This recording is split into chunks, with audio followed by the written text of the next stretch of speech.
নবী সাল্লাল্লাহু আলাইহি ওয়াসাল্লাম তার জন্ম কখন হয়েছে?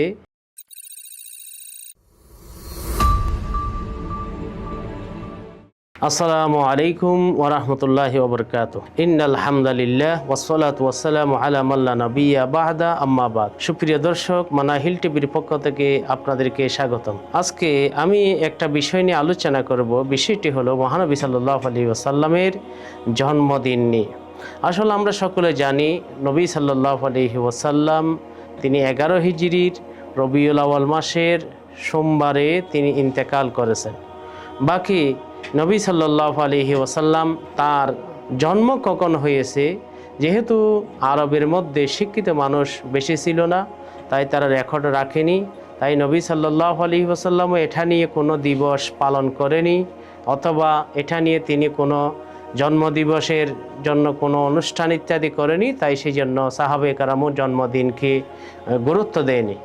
তবে অবশ্যই নবী সাল্লাল্লাহু আলাইহি ওয়াসাল্লাম যে হাতির ঘটনা, যখন হাতির মাধ্যমে যে ইয়েমেনের বাদশাহ আবরাহা বাদশাহ কাবা শরীফে আক্রমণ করতে এসেছিল, এর 50 দিন পরেই নবী সাল্লাল্লাহু আলাইহি ওয়াসাল্লাম তিনি দুনিয়াতে এসেছেন।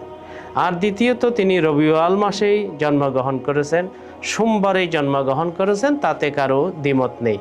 বাকি কথা হলো নবী সাল্লাল্লাহু আলাইহি ওয়াসাল্লাম কোন মাসে কোন তারিখ, রবিউল আউয়াল মাসের কোন তারিখে জন্মগ্রহণ করেছেন এ নিয়ে বিভিন্ন মতানৈক্য রয়েছে। কেউ বলেন রবিউল আউয়াল মাসের 2 তারিখ তিনি জন্মগ্রহণ করেছেন, কেউ বলেন 8 তারিখ, যেটা অধিকাংশ মুহাদ্দিসিনরা বিশুদ্ধ বলেছেন, আবার কেউ বলেন 9 তারিখ, এবং প্রসিদ্ধ হলো রবিউল আউয়াল মাসের 12 তারিখ তিনি জন্মগ্রহণ করেছেন।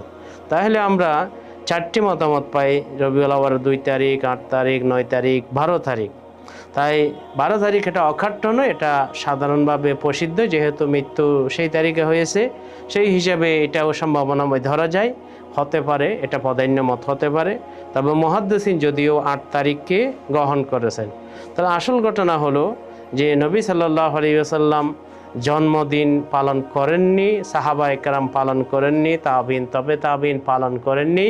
সেই কারণে ওনার জন্ম তারিখ নিয়ে আমাদের মধ্যে মতানৈক্য হয়েছে। যদি তারা পালন করতেন তাহলে আমাদের মধ্যে আর কোনো ধরনের মতানৈক্য থাকতো না।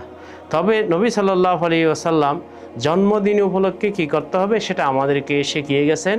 ওনার সুন্নাহর আলোকে আমরা 3টা কাজ করতে পারি। 1 নম্বর হলো রবিউল আউয়াল মাস আসলে বিশেষভাবে সোমবারে রোজা রাখা, কারণ নবী আলাইহিস সালাম নিজেই রোজা রাখতেন। সোমবারে রোজা রাখার কারণ জিজ্ঞেস করলে তিনি বলেছেন, রবিউল আউয়াল মাসের যে কোনো সোমবারে আমি জন্মগ্রহণ করেছি। তিনি সারা বছর সোমবার এভাবে নফল রোজা রাখতেন শুকরিয়া স্বরূপ। এবং আরেকটি কারণ হলো সেদিন আমলনামা আল্লাহর দরবারে পেশ হয়, এবং বৃহস্পতিবারেও তিনি সাপ্তাহিক রোজা রাখতেন, সেদিন আমলনামা আল্লাহর দরবারে পেশ হয়। তাইলে আমরা এই আমলটা করতে পারি। দ্বিতীয় হলো ওনাকে স্মরণ করে, ওনার জন্ম দিনকে স্মরণ করে বেশি বেশি ওনার সামনে দরুদ ও সালাম প্রেরণ করতে পারি। তৃতীয় হলো ওনার সিরাত নিয়ে আলোচনা সভা করতে পারি, যাতে আমরা এটা কোন থেকে শিক্ষা গ্রহণ করে ভবিষ্যতে আমল করতে পারি। আল্লাহ পাক আমাদেরকে জন্মদিন উপলক্ষে বেদাত, কুসংস্কার ইত্যাদি থেকে হেফাজত করুক।